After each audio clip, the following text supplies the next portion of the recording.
A hunting dog that is known for being clever and poised, the Basenji is dubbed Africa's Barkless Dog. They have been described as having cat-like characteristics mostly due to their independent nature. Basenjis are hunting dogs and they came from Central Africa. More on that later though. Since you're taking a look at this video, we think you're probably wondering if you should get a Basenji soon. Are we correct? If your answer is yes, then you came to the right channel. Today, we will be talking about the 10 wild Basenji facts you would have never known about unless you watched this video, of course. Hello everyone, welcome to Dog Oracle. Before we get started with the video, make sure to subscribe to the channel for more great daily doggy content. In this video, we are going to go over what it's like to have a pet Basenji. We'll talk about its historical background as well as some fun facts that you should be aware of before you get one. Make sure to stick around until the end where we reveal the number one fun fact about this distinctive dog breed. Let's get started. Number 10. Basenjis are referred to as an ancient dog breed. The Basenji, as I mentioned earlier, originated from Central Africa, specifically in Congo. They have roots that can be traced back to the pariah dogs of the Egyptians. In fact, their ancestors were depicted on ancient Egyptian artifacts and even artwork from the Babylonian and Mesopotamian periods. Moving forward to 1895, the British tried to import Basenjis, but sadly, the dogs died of a viral infection called distemper. Years later, in 1937, the Basenjis were successfully brought over to Britain and they began to breed more of the Barkless dogs over there. Not long after this unique dog breed arrived in the US of A as well. Number 9. Basenjis truly are barkless dogs.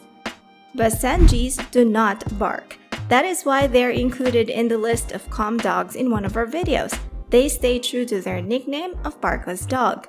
Instead, to catch your attention, they would make a yodel-like sound. However, you should not confuse this fact with them being mute because they are absolutely not.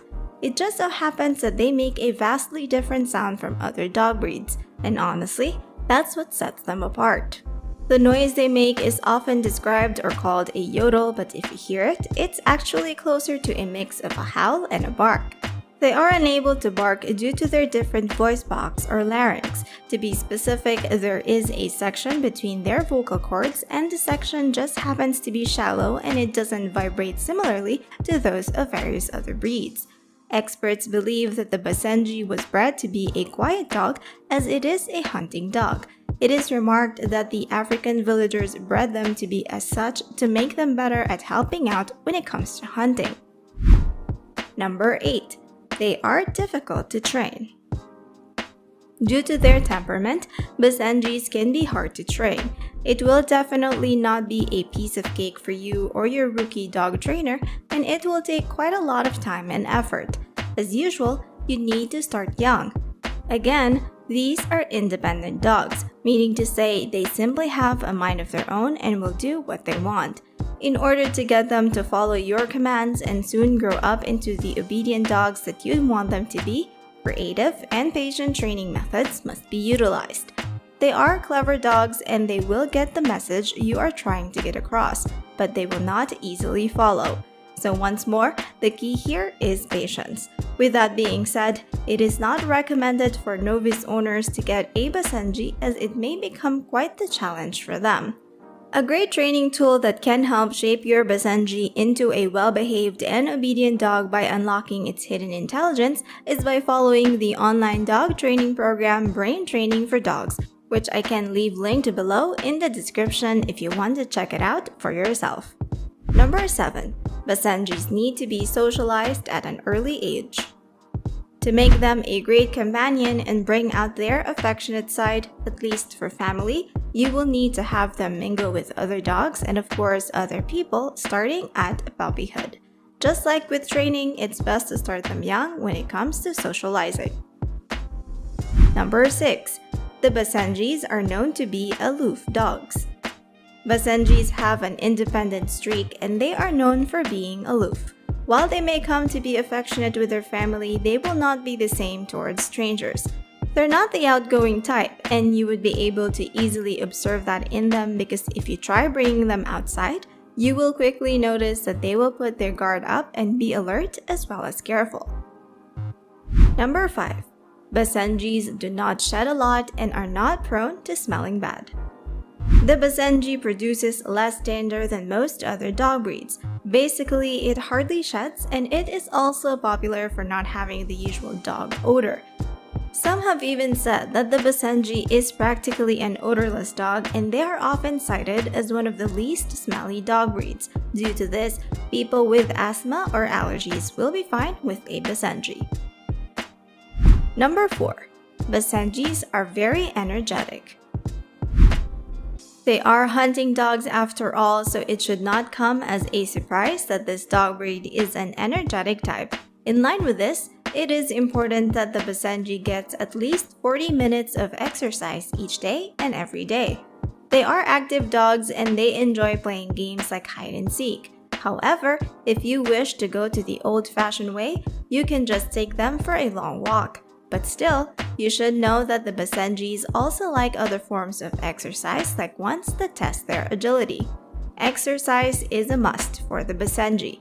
Otherwise, they may take out all that pent-up energy on troublesome activities like chewing your pillows or nibbling on your shoes. Number 3. Basenjis groom themselves. This is why they are described to have cat-like behavior.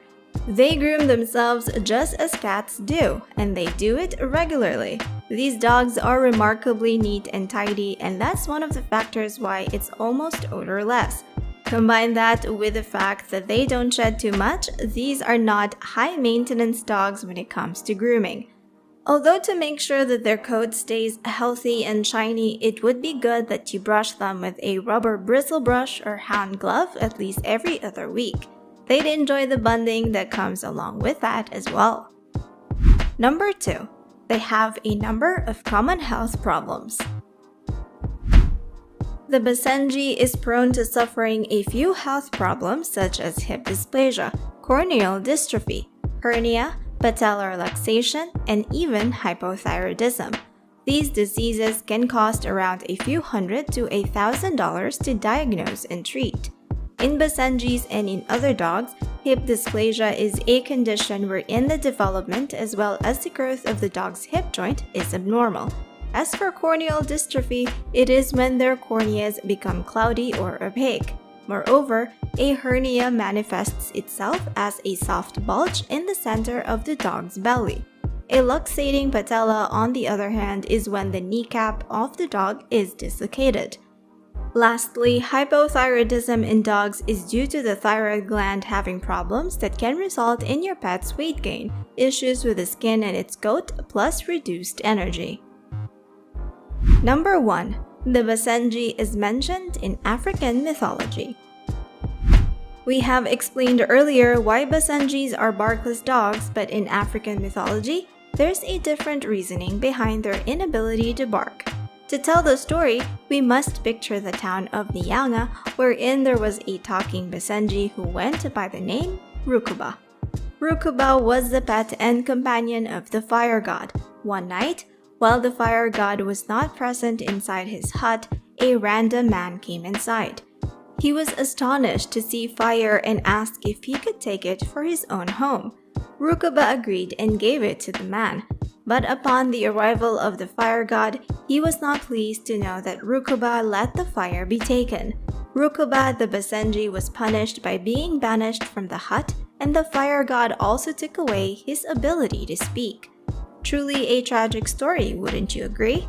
Although it is interesting to know that the Basenji is also a big part of the African culture. And with that, don't forget to let us know what your favorite on the list was, or if we missed out on anything that you think should have been included. You can simply type it in the comment section down below. If you enjoyed 10 facts you must know before bringing home a Basenji, we highly suggest that you check out this other video from Dog Oracle. And if you haven't already, give the video a like and subscribe to the channel. Thank you so much for watching, and we'll see you in the next video.